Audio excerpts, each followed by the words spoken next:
नमस्ते साथियों, आप सबों का फिर से स्वागत है हमारे यूट्यूब चैनल रामा क्लासेस में। और सीडीपी के 1200 प्रश्नों के सीरीज को आगे बढ़ाते हुए आज हम लोग 701 से आगे के प्रश्न जानेंगे। अगर आप हमारे चैनल पर नए हैं तो चैनल को सब्सक्राइब कर लें और अपने दोस्तों के साथ वीडियो को शेयर करना न भूलें। तो चलिए बिना समय गवाए हम अगले प्रश्न को देखते हैं। तो आज का पहला प्रश्न और इस सीरीज का 701 नंबर का प्रश्न क्वेश्चन में है, विकास के लिए निम्नलिखित में कौन सा एक उचित है। जिसमें पहला ऑप्शन में है सामाजिक सांस्कृतिक संदर्भ विकास में एक महत्वपूर्ण भूमिका निर्वहन करता है, और यही सही आंसर होगा। सामाजिक सांस्कृतिक संदर्भ विकास में एक महत्वपूर्ण भूमिका निर्वाह करता है। अगले प्रश्न की ओर बढ़ते हुए अगला प्रश्न को देखेंगे। व्यक्तियों में एक दूसरे से भिन्नता क्यों होती है।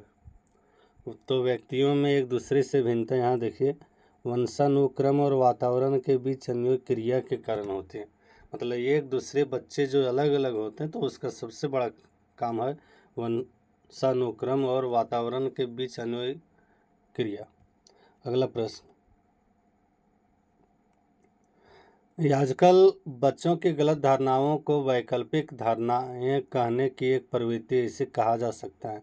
तो इसको क्या कहा जा सकता है। पहचानना कि बच्चे सोच सकते हैं और उनकी सोच पर प्रौढ़ों से भिन्न है। मतलब उनकी जो सोच है वो प्रौढ़ों से भिन्न है। जो प्रौढ़ किस्म के व्यक्ति हैं जिनकी उम्र लगभग 30-40 साल हो गई तो उनसे अलग है। अगला प्रश्न, भाषा विकास के लिए प्रारंभिक बचपन कौन सा काल है। तो भाषा विकास के लिए प्रारंभिक बचपन अति संवेदनशील काल है। अति संवेदनशील काल में ही भाषा सीखते हैं। अगला प्रश्न, कोलबर्ग ने प्रस्तुत किए। तो कोलबर्ग ने नैतिक विकास के चरण प्रस्तुत किए। क्या प्रस्तुत किए। नैतिक विकास के चरण। अगला प्रश्न,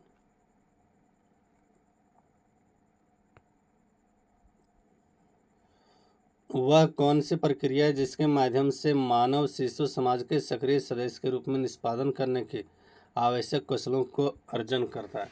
तो यहाँ देखिए एक चीज़ है समाज में सक्रिय सदस्य। जैसे समाज में सक्रिय सदस्य इसका मतलब हो गया सामाजिककरण। क्या हो जाएगा। सामाजिककरण। निम्नलिखित मापन के स्तरों में सबसे अच्छा। तो अनुपात। मापन के स्तर में सबसे अच्छा होगा अनुपात होगा।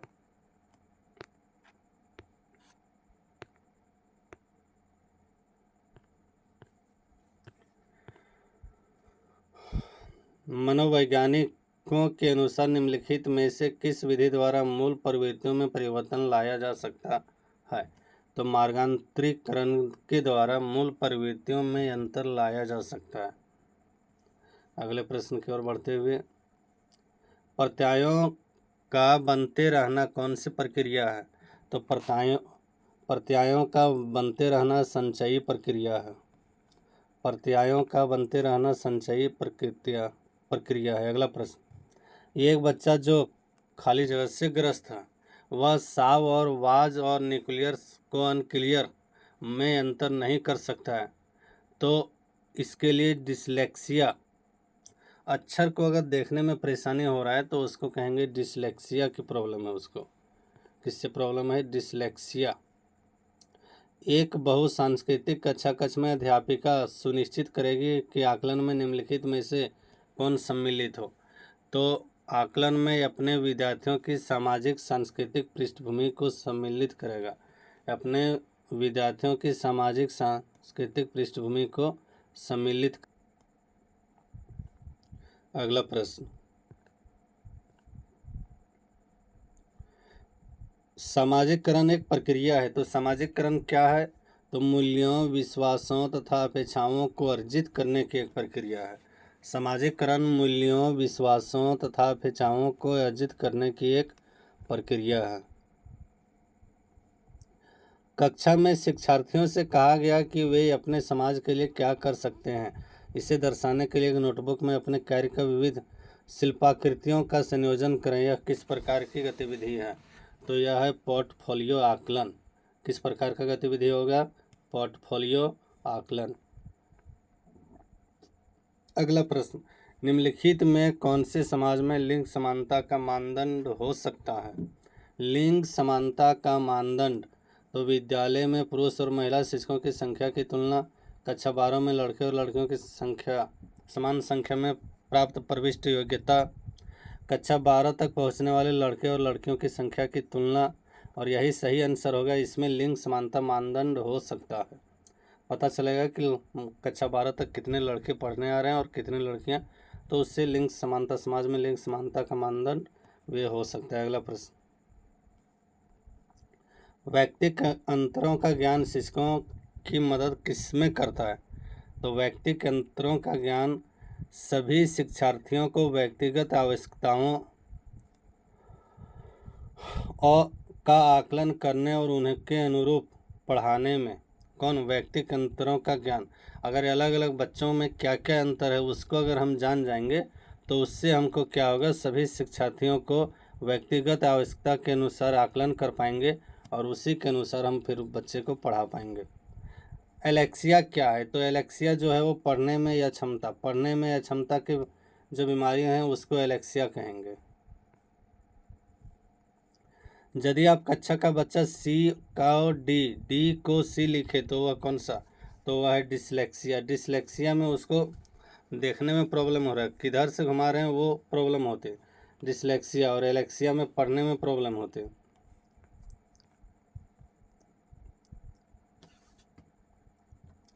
तो आरटीई एक्ट 2009 इसको कहेंगे शिक्षा के अधिकार अधिनियम 2009 के अनुसार प्राथमिक विद्यालयों में शिक्षकों को प्रति सप्ताह कुल कितने घंटे की योजना बनाकर काम करना चाहिए? तो एक सप्ताह में 45 घंटा का काम करना चाहिए। कितना घंटा? 45 घंटा। अगला प्रश्न, समस्या के अर्थ को जानने की योग्यता वातावरण के दोषों, कमियों एवं रिक्तियों के प्रति सजगता यह विशेषता है। यह किसकी विशेषता है? तो सृजनशील बालकों की विशेषता है।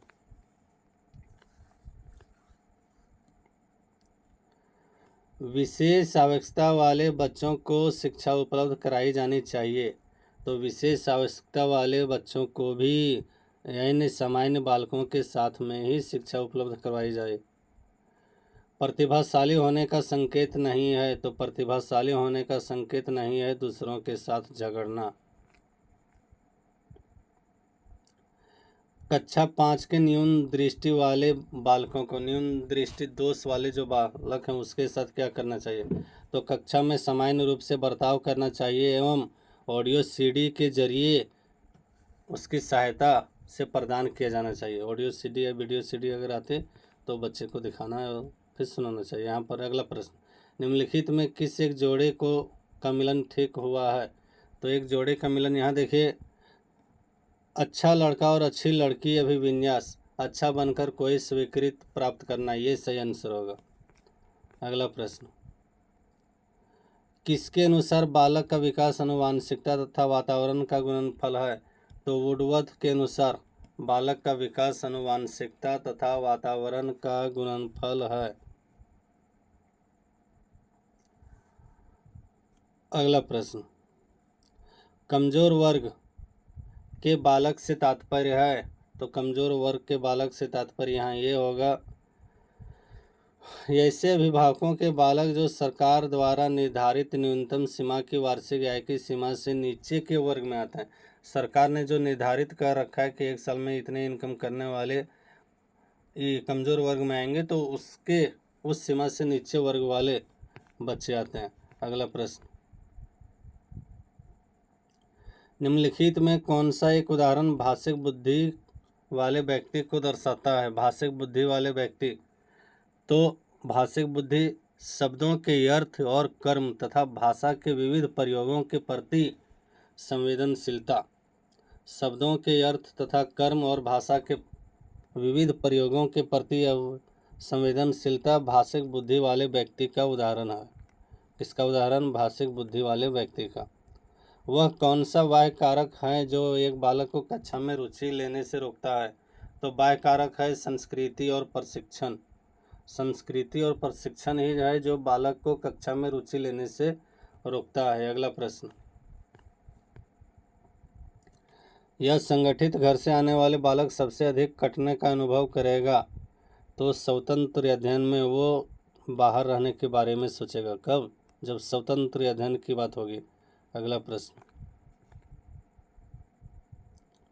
कक्षा 5 के न्यून दृष्टि वाले बच्चों को अभी हम देखे थे सामान्य रूप से उसका बर्ताव करना चाहिए एवं ऑडियो सीडी के जरिए सहायता प्रदान करनी चाहिए। किसको? अगर कक्षा 5 में कोई अगर दृष्टिबाधित बच्चे हैं तो। अगला प्रश्न, आप देखते हैं कि एक विद्यार्थी बुद्धिमान है तो आप वह जैसे अधिक प्रगति कर सकता है वैसे ही अनुप्रेरित करेंगे। इसका मतलब क्या है? सो देखो, अगर बच्चा बुद्धिमान है तो ऐसा नहीं बाकी बच्चों के साथ में उसको घुमा फिरा के रखेंगे, तो उसके लिए हम क्या करेंगे? अगर वो अधिक से अधिक प्रगति कर सकते हैं तो उसको हम अनुप्रेरित करेंगे। सी नंबर का ऑप्शन सही होगा। अगला प्रश्न, प्रतिभाशाली शिक्षार्थी को अधिगम निर्गोय नहीं कर सकते हैं, ऐसे सहयोग की आवश्यकता होती है जो सामान्यतः विद्यालयों द्वारा उपलब्ध नहीं कराए जाते हैं। और ये सही आंसर होगा। प्रतिभाशाली शिक्षार्थी को ऐसे सहयोग की आवश्यकता होती है जो सामान्यतः विद्यालयों द्वारा उपलब्ध नहीं कराए जाते हैं। अगला प्रश्न, प्रतिभाशाली विद्यार्थी होते हैं तो प्रतिभाशाली विद्यार्थी कैसे होते हैं? देखो, ये अपने निर्णयों में आत्मनिर्भर होते हैं। प्रतिभाशाली बच्चे कैसे होते हैं? अपने निर्णयों में आत्मनिर्भर होते हैं। जो भी वो निर्णय लेते हैं उस पर वो आत्मनिर्भर होते हैं। अगला प्रश्न, अपराधी बालक कौन होते हैं? तो अपराधी बालक वो होंगे जो यह सामाजिक कार्य करते हैं। क्या करते हैं? यह सामाजिक कार्य, मतलब जो समाज में मायने नहीं है उस प्रकार के कार्य अगर कोई कर रहे हैं तो उसको हम लोग कहेंगे अपराधी बालक। अगला प्रश्न, गतिक कौशलों में अधिगम निर्योग्यता क्या कहलाती है? तो गतिक कौशलों में अधिगम निर्योग्यता डिस्प्रैक्सिया कहलाती है। क्या कहलाती है? डिस्प्रैक्सिया। सही आंसर होगा डिस्प्रैक्सिया। गतिक कौशलों का मतलब हो गया दौड़ने, चलने, फिरने, ये सब में अगर किसी को प्रॉब्लम है, निर्योग्यता है तो उसको डिस्प्रैक्सिया कहेंगे। अगला प्रश्न, अधिगम निर्योग्यता, तो अधिगम निर्योग्यता क्या एक चर अवस्था है? किस प्रकार का अवस्था? एक चर अवस्था। निम्न में कौन सा कथन किसी व्यक्ति के मानसिक स्वास्थ्य का उत्तम रूप से प्रदर्शित करता है? मानसिक स्वास्थ्य के रूप में मतलब उसमें बुद्धि बढ़िया है, ये कौन सा कथन? तो पूर्ण अभिव्यक्ति, संगतिकरण, सामान्य लक्षण की ओर निर्देशन, ये बताता है कि उसमें किसी व्यक्ति के मानसिक स्वास्थ्य को उत्तम प्रदर्शित करता है, उनके मानसिक स्वास्थ्य को जांच कर सकता है। अगला प्रश्न, गिलफोर्ड ने अभिसारी चिंतन पद का प्रयोग करके सामान्य अर्थ में किया। तो सृजनात्मकता के लिए गिलफोर्ड ने अभिसारी चिंतन का प्रयोग किया। सृजनशीलता के पोषण के लिए अध्यापक को निम्न में किस विधि की सहायता करनी चाहिए? तो सही आंसर है ब्रेन स्टॉर्मिंग और विचार वेश।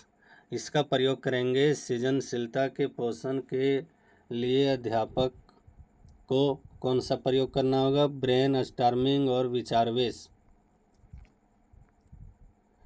सृजनात्मक उत्तरों के लिए आवश्यकता है तो उसके लिए मुक्त उत्तर वाले प्रश्न चाहेंगे। मुक्त उत्तर का मतलब जिसका अलग अलग प्रकार के उत्तर हो सकते हैं।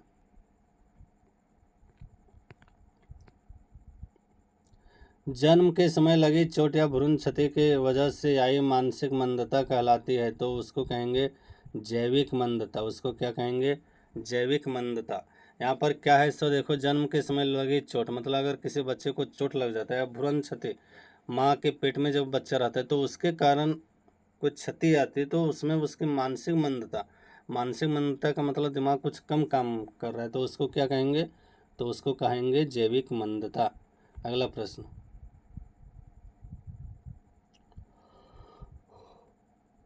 अगला प्रश्न में बच्चे की उचित विकास को सुनिश्चित करने के लिए उनका स्वास्थ्य शारीरिक विकास एक महत्वपूर्ण आवश्यकता है। यह कथन क्या है? सो देखें। सही है क्योंकि शारीरिक विकास के इन पक्षों के साथ अंतर संबंधित है। मतलब शारीरिक विकास करेगा तो बाकी पक्ष भी विकास करेंगे और अगर शारीरिक विकास नहीं करेगा तो बाकी पक्ष के विकास पर भी प्रभाव पड़ेंगे। अगला प्रश्न, निम्नलिखित में सृजनशीलता का प्रमुख तत्व क्या नहीं है? तो अनुशासन सृजनशीलता का प्रमुख तत्व नहीं है। इसमें प्रमुख तत्वों में से मौलिकता है, धाराप्रवाहिता है और लचीलापन है। ये है सृजनशीलता के प्रमुख तत्व। अगला प्रश्न, श्रवण बाधित बच्चों को पढ़ाने के लिए क्या प्रयुक्त की जाती है? तो श्रवण बाधित बच्चों को पढ़ाने के लिए सांकेतिक भाषा का प्रयोग की जाती है। कौन भाषा? सांकेतिक, संकेत के आधार पर। समन्वित शिक्षा की सफलता निर्भर करती है किस पर? पाठ्य पुस्तकों की उत्कृष्टता पर समन्वित शिक्षा निर्भर करती है। अगला प्रश्न,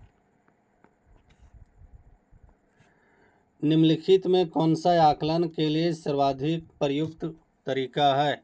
तो आकलन के लिए सर्वाधिक प्रयुक्त तरीका है, उसका सही जो है सो है आकलन शिक्षण अधिगम में अंतर्निहित प्रक्रिया है। अंतर्निहित प्रक्रिया का मतलब शिक्षा अधिगम, उसमें यह देखेंगे बच्चा पढ़ना चाहता है या नहीं पढ़ना चाहता है, बच्चे का पढ़ने में किस प्रकार का मन लग रहा है और वो किसी भी काम को किस तरीके से कर रहे हैं। तो ये हो गया अंतर्निहित प्रक्रिया। अंतर्निहित प्रक्रिया आकलन शिक्षण अधिगम में अंतर्निहित प्रक्रिया है। अगला प्रश्न, शिक्षार्थियों के व्यक्तित्व विभिन्नताओं के संदर्भ में शिक्षिका को चाहिए तो विविध प्रकार के अधिगम परिस्थितियों को उपलब्ध कराना चाहिए। अधिगम परिस्थिति, अलग अलग किस्म के बच्चे हैं तो उसके लिए अलग अलग प्रकार के अधिगम परिस्थिति को बनाएंगे। अगला प्रश्न, कक्षाध्यापक ने राहुल की अपनी कक्षा में अपने कीबोर्ड पर स्वयं द्वारा तैयार किया गया मधुर संगीत को जाते हुए देखा। कक्षाध्यापक ने विचार किया कि राघव में उच्च स्तर बुद्धि का, देखिए यहाँ पर मधुर संगीत है तो संगीतमय बुद्धि उसकी जो है उच्च स्तरीय है। कौन बुद्धि? संगीतमय बुद्धि। अगला प्रश्न, मध्य बाल्यावस्था में भाषा खाली जगह के बजाय अधिक होती है तो उसमें सामाजिकृत अहं केंद्रित, भाषा सामाजिकृत के बजाय अहं केंद्रित ये ज़्यादा होती है, अधिक होती है। अगला प्रश्न, जब वयस्क सहयोग से सामंजस्य कर लेते हैं तो वे बच्चे के वर्तमान स्तर पर प्रदर्शनों को संभावित क्षमता के स्तर प्रदर्शित की तरफ पर प्रगति क्रम को सुगम बनाती है और इसे कहा जाता है, तो इसे क्या कहा जाता है? इसे कहा जाता है सहयोग देना। यहाँ पर देखिए सहयोग से सामंजस्य कर लेते हैं मतलब एक दूसरे बच्चों के साथ मिल जा रहा है तो उसको हम लोग क्या कहेंगे? सहयोग देना। क्या कहेंगे? सहयोग देना। अगला प्रश्न, ये साइंस का प्रश्न है, सामान्य पुरुषों में XY गुणसूत्र होते हैं जबकि सामान्य महिलाओं में XX गुणसूत्र होते हैं। आप लोग पढ़े होंगे, लड़का और लड़की अगर होते हैं तो उसका जो प्रमुख कारण है कि लड़की हुई या लड़का हुआ तो उसका प्रमुख कारण पुरुष ही होते हैं, क्योंकि उसी में XY गुणसूत्र होते हैं। महिलाओं में तो सेम होती है, बस XX ही होती है।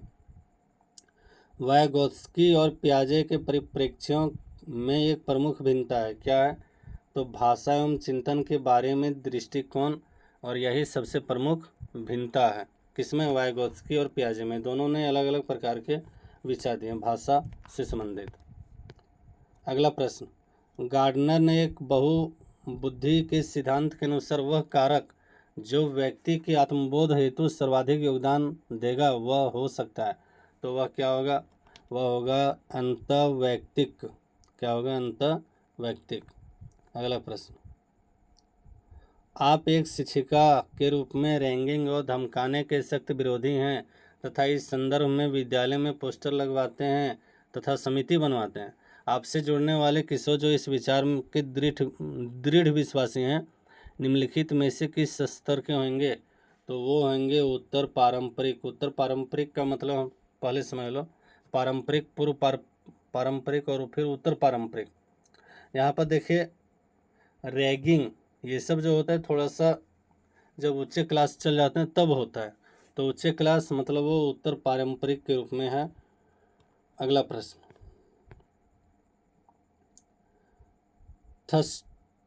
थर्स्टन तथा लिकट निम्न में किसके मापन से संबंधित है? तो ये दोनों जो है अभिवृत्ति के संबंध में है, अभिवृत्ति के मापन के संबंध में।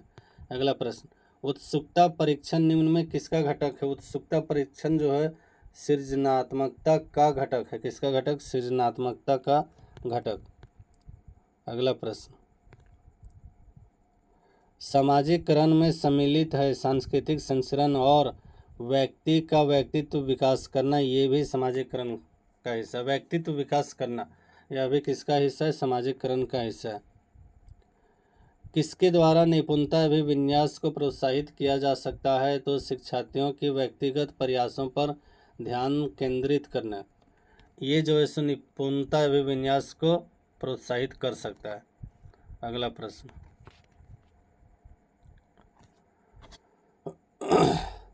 निम्न में से किसका मिलान उचित है? तो सामाजिक विकास जो है वातावरण के अनुसार होता है। किसके अनुसार? वातावरण के अनुसार होता है, और ये मिलान ज़्यादा सटीक है। अगला प्रश्न, किसके अतिरिक्त निम्नलिखित कुछ तकनीकें हैं जो परीक्षा के कारण होने वाली चिंता को दूर करती? तो यह है परिणामों के बहुत अधिक सूचना। ये जो कुछ तकनीक हैं जो परीक्षा के कारण होने वाली चिंता को दूर करता है। अगला प्रश्न, शिक्षार्थी फैशन शो को देखकर मॉडल्स का अनुकरण करने की कोशिश करता है। इस अनुकरण से क्या हो रहा है? तो सामाजिक अधिगम हो रहा है। इससे क्या हो रहा है? सामाजिक अधिगम। जब एक बावर्ची खाना पकाते समय खाने को चखता है तो वह सीखने के लिए आकलन के समान है। किसके समान? सीखने के लिए आकलन के समान, मतलब उसका रिजल्ट क्या हो रहा है उसको वो देखते हैं। अगला प्रश्न, निम्नलिखित में कौन से युग्म होने की संभावना सबसे कम है? तो कौन से युग्म होने की संभावना सबसे कम है? यहाँ देखिए, भाषा वातावरण में उद्दीपन है, और ये जो कथन था B.F. स्किनर का, ये संभावना सबसे कम है। अगले प्रश्न, बाल केंद्रित शिक्षा के समर्थन में निम्नलिखित में किस विचारक द्वारा किया गया? बाल केंद्रित शिक्षा जॉन ड्यूवी के द्वारा किया गया था। किसके द्वारा? जॉन ड्यूवी के द्वारा। अगला प्रश्न, एकल अभिभावक वाले बच्चों को पढ़ाते समय शिक्षक को इस तथ्य को अनदेखा करना चाहिए कि ऐसे बच्चों के साथ यानी बच्चों का व्यवहार समान करना चाहिए। ऐसे बच्चों के साथ यानी बच्चों का व्यवहार समान करना चाहिए। अगला प्रश्न, जॉन ड्यूवी द्वारा समर्थित लैब विद्यालय के उदाहरण हैं? तो प्रगतिशील विद्यालय। कौन विद्यालय? प्रगतिशील विद्यालय लैब विद्यालय का उदाहरण होगा। अगला प्रश्न, एक विद्यार्थी कहता है उसका दादा आया है। एक शिक्षक होने के नाते आपकी प्रतिक्रिया होनी चाहिए। तो क्या होगा? अच्छा, उसके दादाजी आए हैं। जैसे कोई बच्चा बोला कि उसका दादा आया है, तो हम तुरंत रिप्लाई करेंगे उस बच्चे को कि अच्छा उसके दादाजी आए हैं। तो जैसे हम इस बात को बोलेंगे, बच्चा ग्रहण कर लेगा कि हमको किस प्रकार से बात करनी है। अगला प्रश्न, निम्नलिखित में कौन सा सिद्धांत पाठ्य योजना में शामिल नहीं है? तो पाठ्य योजना में शामिल नहीं है तो योजना की दृढ़ता। ठीक, चूँकि पाठ्य योजना में सारी चीज़ शामिल है। शिक्षार्थियों का ज्ञान, जिसको हम लोग लिखते हैं पूर्व ज्ञान, उद्देश्य लिखते हैं, पाठ का उद्देश्य क्या है, शिक्षण का ज्ञान, और इसको पढ़ने से फायदा क्या होगा। लेकिन योजना की दृढ़ता नहीं होती है किसमें? पाठ्य योजना में। अगला प्रश्न, CBSE द्वारा प्रस्तावित समूह परियोजना गतिविधि का एक सशक्त साधन है। तो इसका एक सशक्त साधन क्या है उसको देखते हैं। सामाजिक भागीदारिता को सुगम बनाना, यह एक सशक्त साधन है। किसके द्वारा? CBSE द्वारा प्रस्तावित समूह परियोजना गतिविधि। अगला प्रश्न, मान लीजिए आप विद्यालय शिक्षा बोर्ड के अध्यक्ष हैं। तो आप अपने अधिकार क्षेत्र के अंतर्गत आने वाले विद्यालयों की शिक्षा संपूर्ण गुणवत्ता को सुधारने के लिए योजना बनाएंगे, और इस प्रकार के प्रश्न उच्च स्तरीय अपसारी हैं। कौन है? उच्च स्तरीय अपसारी। चूँकि यहाँ पर विद्यालय शिक्षा बोर्ड के अध्यक्ष हैं तो ये तो उच्च स्तर के हो गए। अगला प्रश्न, निम्नलिखित में कौन सी सृजनात्मकता की विशेषता नहीं है? तो यह परिवर्तनशीलता, ये सृजनात्मकता की विशेषता नहीं है। अगला प्रश्न, बुरी आदतों को सुधारा जा सकता है कैसे? बुरी आदतों को अनुबंधन द्वारा सुधार सकते हैं। जब एक दूसरे को उसके बारे में हम बताएंगे तब सुधार सकते हैं। अगला प्रश्न, बालक में अपराधी प्रवृत्ति के विकसित होने का मुख्य कारण क्या है? तो परिवार और वातावरण। आप जानते होंगे जिस परिवार में अधिक झगड़ा होता है तो उसका बच्चा क्लास में भी अधिक झगड़ा करने के बारे में प्रयास करते हैं। जिस परिवार में एकदम शांतिपूर्ण होती है तो उसके घर के बच्चे भी क्लास में भी शांतिपूर्ण तरीके से बैठे रहते हैं और अपना काम करते हैं। तो ये कहाँ से आता है? परिवार और वातावरण के कारण आता है। अगला प्रश्न, विशिष्ट बालकों की शिक्षा हेतु शिक्षक को ध्यान देना चाहिए। तो व्यक्तिगत आवश्यकताओं और समस्याओं पर ध्यान देना चाहिए विशिष्ट बालकों की शिक्षा हेतु। अगला प्रश्न, भाषा शिक्षण की प्रथम कक्षा किसे माना जाता है? तो भाषा शिक्षण की प्रथम कक्षा जो है पूर्व प्राथमिक से ही माना जाता है। अगला प्रश्न, मनोवैज्ञानिक के अनुसार बाल विकास की कौन सी अवस्था सबसे जटिल है? तो किशोरावस्था। इस प्रकार के प्रश्न को हम पहले देख चुके हैं। किशोरावस्था जो है बाल विकास की सबसे जटिल अवस्थाओं में से एक है। अगला प्रश्न, शिक्षा मनोविज्ञान का संबंध किससे नहीं है? तो शिक्षा मनोविज्ञान का संबंध संचार माध्यमों के अध्ययन से नहीं है। अगला प्रश्न, निबंधात्मक प्रश्न के लिए निम्नलिखित में कौन सा सबसे अच्छा विकल्प है? निबंध के रूप में अगर कोई प्रश्न लिख रहा है तो उसके लिए सबसे अच्छा विकल्प क्या है? तो न्यूटन के गति के नियम पर चर्चा करना, ये पहला option. Option number B, Newton के गति के तीनों नियमों की व्याख्या करना। न्यूटन के गति का नियम क्या है इसको बताना। न्यूटन के गति के नियमों पर एक लेख लिखना। तो सही जो इसका आंसर होगा वो होगा न्यूटन के गति के तीनों नियमों की व्याख्या करना, और ये निबंधात्मक प्रश्न है। अगला प्रश्न देखते हैं, छात्र की प्रयोगात्मक दक्षता के आकलन को यथोचित रूप है। तो अवलोकन जो है छात्र की प्रयोगात्मक दक्षता के आकलन का यथोचित रूप है।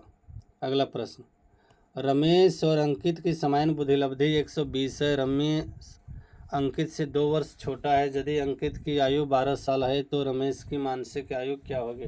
तो यहाँ पर देखिए, सबसे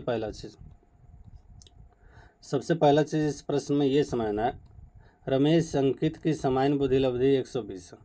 तो इसकी भी जो बुद्धिलब्धि हो गई वो कितना हो गया? 120। लेकिन रमेश अंकित से 2 साल छोटा है। अंकित की आयु है 12 साल, तो इसका आयु कितना हो जाएगा? 10 साल हो जाएगा। इसकी आयु कितना हो गया? 10 साल। 2 साल छोटा है तो इससे 2 साल छोटा कर दिए और इसको हम 100 से भागा दे दिए तो हम निकल गए। ई जीरो से E zero cancel, E zero से ई जीरो कैंसिल हो गया। तो सही आंसर हो जाएगा 12 वर्ष। अगला प्रश्न, सीखने की परिघटना में निम्नलिखित में से कौन आवश्यक नहीं है? तो शिक्षक। सीखने की परिघटना में आवश्यक नहीं है। कौन आवश्यक नहीं है? शिक्षक। इसलिए चूँकि सीखना कहीं भी हो सकता है, परिवार में भी हो सकता है, कहीं भी हो सकता है। अगला प्रश्न, निम्नलिखित में कौन सा सिद्धांत यह दर्शाता है कि अपेक्षित व्यवहार के सनिकट सकारात्मक प्रतिक्रिया तथा पुनर्बलन के फलस्वरूप व्यवहारात्मक विकास किया जा सकता है? तो ये है ऑपरेंट अनुबंधन। ये क्या है? ऑपरेंट अनुबंधन। इसके द्वारा क्या होगा? अपेक्षित व्यवहार का सनिकट सकारात्मक प्रतिक्रिया तथा पुनर्बल के फलस्वरूप व्यवहारात्मक विकास किया जा सकता है। अगला प्रश्न, एकीकृत छात्र केंद्रित अधिगम के लिए पाठ्यक्रम में निम्नलिखित में क्या लाभकारी नहीं है? तो खोज सक्रिय अधिगम का हासोना, ये जो है सो लाभकारी नहीं है। किसमें? छात्र केंद्रित अधिगम पाठ्यक्रम में। विकास के परिप्रेक्ष्य के समय के साथ होने वाले परिवर्तनों में निम्न में क्या शामिल है? तो सारी चीज़ शामिल हैं। रूप भी है, दर भी है, अनुक्रम भी है। तो सही आंसर होगा ये सभी। अगला प्रश्न, वह विचारात्मक प्रक्रिया जिसमें नूतन वास्तविक तथा उपयोगी अवधारणाओं का प्रस्तुतिकरण निहित हो की कह जाते, तो उसको कहते हैं रचनात्मकता। नूतन का मतलब नए, वास्तविक और उपयोगी अवधारणा को जिसमें प्रस्तुत करेंगे उसको कहेंगे रचनात्मकता। निम्नलिखित में किसके अतिरिक्त सभी वातावरणीय कारक विकास को आधार देता है? तो शारीरिक गठन जो है उसके अतिरिक्त सभी चीज़ है वातावरण के कारक विकास का आकार देता है। पौष्टिक की गुणवत्ता, संस्कृति, शिक्षा की गुणवत्ता, ये सब नहीं होगा। सही आंसर होगा ऑप्शन डी, शारीरिक गठन। अगला प्रश्न, शिक्षकों को अपने विद्यार्थियों की त्रुटियों का अध्ययन करना चाहिए क्योंकि वह प्रायः खाली जगह की ओर संकेत करता है। तो आवश्यक उपचारात्मक युक्तियों की ओर संकेत करता है। सही आंसर डी होगा, आवश्यक उपचारात्मक युक्तियों की ओर संकेत करता है।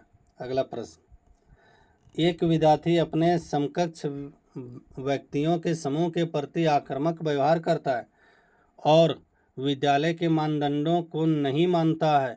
इस विद्यार्थियों को भावनात्मक क्षेत्र में सहायता की आवश्यकता है। किसमें? भावनात्मक क्षेत्र। मतलब यहाँ पर देखिए, समकक्ष व्यक्तियों के समूह के प्रति आक्रामक व्यवहार करता है। आक्रामक तेवर अगर दिखा रहा है तो विद्यालय के मानदंडों को भी अगर नहीं मान रहा है तो उसके लिए जो काम करना है उसके भावात्मक क्षेत्र में काम करना होगा। अगला प्रश्न, चिंतन आवश्यक रूप से है एक संज्ञानात्मक गतिविधि। संज्ञानात्मक गतिविधि है चिंतन। क्या है? संज्ञानात्मक गतिविधि। पियाजे के अधिगम में संज्ञानात्मक सिद्धांत के अनुसार वह प्रक्रिया जिसके द्वारा संज्ञानात्मक संरचना को संशोधित किया जाता है क्या कहलाती? तो वह कहलाती समावेशन। क्या कहलाएगी? समावेशन। बालिका शिक्षा का महत्व देना उचित है क्योंकि बालिकाएं बालकों से अधिक बुद्धिमान होती है, बुद्धिमती होती है। ये सही ऑप्शन नहीं होगा। बालिकाएं बालकों से अल्पसंख्यक होती है, यह भी सही नहीं होगा। सही इसमें होगा, किसी सामाजिक परिवर्तन के नेतृत्व में केवल बालिकाएं ही समर्थ होती है, सामाजिक परिवर्तन के नेतृत्व में। अगला प्रश्न, निम्न में किस स्तर के बच्चे अपने समकक्षी वर्ग के सक्रिय सदस्य बनते हैं? तो इसको हम पहले भी जान रहे हैं, किशोरा अवस्था। अगला प्रश्न, मानवीय मूल्यों जो प्रकृति में सार्वत्रिक है के विकास का अर्थ है? तो अभिव्यक्ति। क्या होगा? अभिव्यक्ति। बाल विकास की परिभाषा का अध्ययन क्षेत्र है जो मानवीय सामर्थ्यों में परिवर्तन का परीक्षण करता है, जीवन अवधि के दौरान व्यवहार की व्याख्या ढूंढेगा, बच्चों की वयस्क तथा वरिष्ठ नागरिकों के साथ तुलना। यहाँ पर हम जान रहे हैं बाल विकास की परिभाषा, तो बाल विकास की जो परिभाषा का अध्ययन क्षेत्र है वो होगा ऑप्शन नंबर डी का सही आंसर, किसी बच्चे के संज्ञानात्मक, सामाजिक तथा दूसरे सामर्थ्यों के कार्मिक विकास के लिए उत्तरदायी होगा। अगला प्रश्न, विद्यालय में विद्यार्थियों के भाग जाने का प्रमुख कारण क्या है? तो समस्या के प्रति शिक्षकों की निर्दय अभिवृत्ति, और ये सबसे बड़ी प्रॉब्लम है विद्यालय से अगर बच्चे भाग रहे हैं तो। अगला प्रश्न, आप किसी कक्षा में पाठ पढ़ाते हैं और एक विद्यार्थी विषय से संबंधित एक प्रश्न पूछता है तो आप क्या करेंगे? तो कक्षा के बाद प्रश्न का उत्तर देंगे। उस बच्चे को पहले हम बताएंगे कि हमें क्लास जो जिस विषय के बारे में चल रहा है वो चलने दो, और जब कक्षा खत्म हो जाए उसके बाद आपके प्रश्न का उत्तर दिया जाएगा, तो उससे क्लास डिस्टर्ब नहीं होगी। अगला प्रश्न, जब एक विद्यार्थी सफल होता है तो समझा जाता है वह व्यक्तिक या सफलता। क्या है? वह व्यक्तिक या सफलता है। अगला प्रश्न, शिक्षा का उद्देश्य होना चाहिए। तो शिक्षा का उद्देश्य क्या होना चाहिए? विद्यार्थियों में सामाजिक कुशलता का विकास करना, विद्यार्थियों में सामाजिक जागरूकता तैयार करना, विद्यार्थियों को परीक्षा के लिए तैयार करना। ये तीनों नहीं होंगे, सही होगा व्यवहारिक जीवन के लिए विद्यार्थियों को तैयार करना। व्यवहारिक जीवन के लिए विद्यार्थियों को तैयार करना, ये सही आंसर होगा। अगला प्रश्न, श्यामपट्ट पर लिखते समय सबसे महत्वपूर्ण क्या है? अच्छी लिखावट, लेखन में स्पष्टता, बड़े अक्षरों में लिखना, छोटे अक्षरों में लिखना। तो ऑप्शन नंबर ये होगा सही, अच्छी लिखावट। जब भी हम ब्लैक बोर्ड पर लिखेंगे तो इस बात का ध्यान देंगे कि लिखावट जो है वो अच्छी हो। अगला प्रश्न, बालक के शारीरिक व क्रियात्मक विकास की दशा होती है तो सिर से पैर की ओर होती है, ये हम बताए थे। तो सिर से पैर की ओर और शरीर के मध्य से बाहर की ओर। सिर से पैर की ओर, शरीर के मध्य से बाहर की ओर क्या होते हैं? बालक की शारीरिक व क्रियात्मक विकास। और ये लीजिए आज के क्लास का सबसे अंतिम प्रश्न, तो शिक्षा में फ्रॉबेल का महत्वपूर्ण योगदान, खाली जगह का विकास। तो किंडरगार्टन का सब संबंध है किससे? फ्रॉबेल का। फ्रॉबेल का संबंध किससे? किंडरगार्टन से।